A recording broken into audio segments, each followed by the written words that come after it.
ওয়াসাল্লামকে আল্লাহ পাক কোনদিন নাম ধরে ডাকতেন নাই।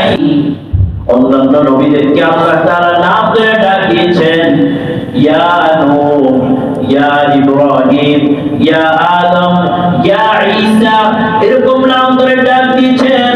কিন্তু একমাত্র নবী আগে নামদার তাজদারে মদিনা হযরত মুহাম্মদুর রাসূলুল্লাহ সাল্লাল্লাহু আলাইহি ওয়াসাল্লামকে আল্লাহ পাক রব্বুল আলামিন কোনদিন নাম ধরে ডাক দেন নাই, বরং তিনার বিভিন্ন লকব ধরে ডাক দিয়েছেন।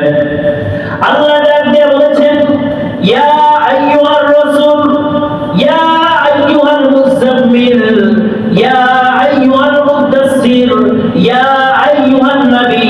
এরকম নাম ছাড়া যে সমস্ত উপাধিগুলা, যে সমস্ত সম্মানজনক সম্বোধনগুলা নবীর সাথে ছিল, এই সমস্ত